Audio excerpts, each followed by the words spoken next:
Và đó là cái nền tảng cho sự vô ý của tôi. Nhưng mà tôi cũng biết rằng dầu tôi có nghề bác sĩ, dầu tôi có nghề giáo sư, nhưng mà tôi có thể bị thất nghiệp như thường, không có ai thuê. Thành ra cái nền tảng đó nó chưa hẳn là nền tảng của vô ý. Nó có thể cho mình một cái cảm tưởng là mình có an ninh, nhưng mà có thể là nó có đủ để làm cho mình có an ninh. Nhưng cái mà chúng ta gọi là nghiệp thì nó cũng chạy hơn nhiều. Khi mà chúng ta có từ và có bi ở trong ta thì ta được bảo vệ một cách rất là cụ thể. Từ và bi trong ta nó bảo vệ ta, và chúng ta được bảo vệ bởi cái chánh báo, tức là sắc thọ tưởng hành thức của chúng ta.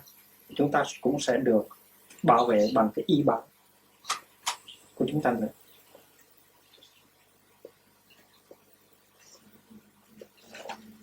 Chúng ta hãy nói tới tăng thân, ví dụ là tăng thân. Nếu chúng ta thực tập từ và bi trong tăng thân thì tăng thân trở thành ra một cái nền tảng để bao bọc chúng ta.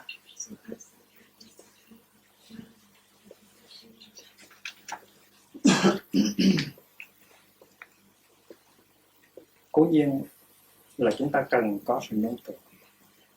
Chúng ta có thể nương tựa vào gia đình, chúng ta có thể nương tựa vào cái tài năng của chúng ta, cái chức nghiệp của chúng ta, cái sự thông minh của chúng ta, những cái bằng cấp của chúng ta.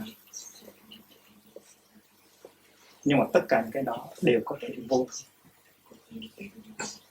Có một cái nó không vô thường là cái sự thực tập gieo rắc những cái thiện nghiệp ở trong con người ta và xung quanh ta. Thì nếu mà chúng ta làm được cái điều đó ngày hôm nay, ngày mai, đó là chúng ta đã cung cấp cho chúng ta cái nền tảng của sự vô ý. Thành ra bất cứ một sự sợ hãi nào, sự sợ hãi do tưởng tượng mà có, hay là sự sợ hãi có một ít những cái nền tảng có thật, chúng ta đều có thể đối phó với nó được bằng cách là sống trong cái giờ phút hiện tại, bằng giới, bằng định, bằng tuệ, gieo rắc những hạt giống thương yêu, từ và bi. Thì chúng ta thấy rằng không có cái gì mà chúng ta cần phải sợ nữa. Tại vì Bụt đã dạy rất rõ trong cái điều ức niệm thứ 5. Chỉ có hành động của tôi là đi theo tôi. Chỉ có hành động của tôi là bảo vệ được tôi. Vì vậy cho nên những cái nỗi sợ mà chúng ta đã liệt kê ra trước, sợ bơ vơ, sợ cô đơn, sợ chịu khổ không nổi, sợ đói, sợ lạnh, sợ bệnh, sợ chết, sợ già, sợ phải buông bỏ tất cả những cái gì thân thiết của mình, những cái sợ đó chỉ có thể có một cái câu trả lời thôi.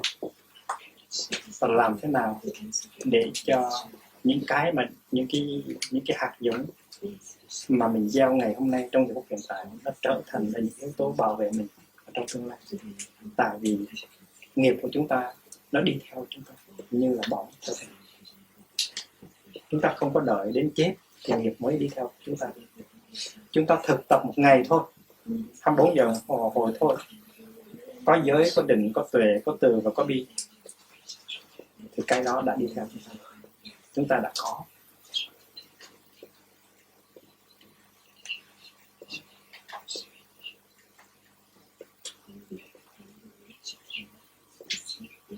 Vì vậy cho nên trong 5 cái điều ước niệm mà Bụt dạy, cái điều chót đó,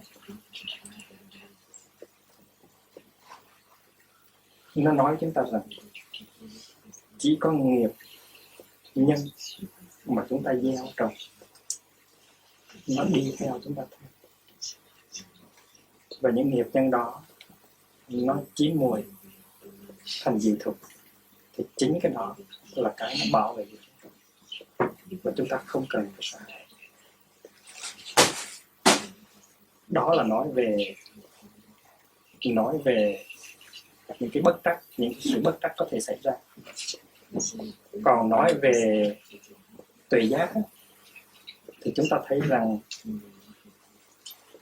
cái sở của chúng ta nó cũng phát sinh từ vô minh, và nhiều khi, rất nhiều khi, chính những cái ý niệm của chúng ta nó làm cho chúng ta khổ.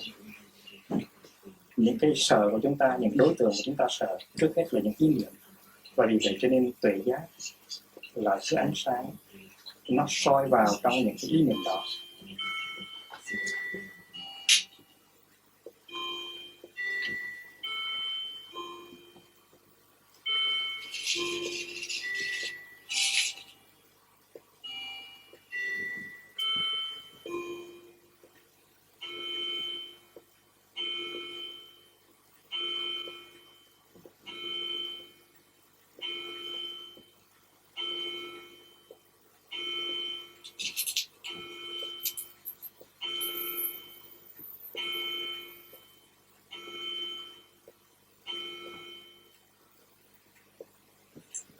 Tuệ giác nó soi sáng vào ngõ ngách của cái sợ của mình, và nó sẽ giải phóng cho mình ra khỏi cái sự sợ hãi đó.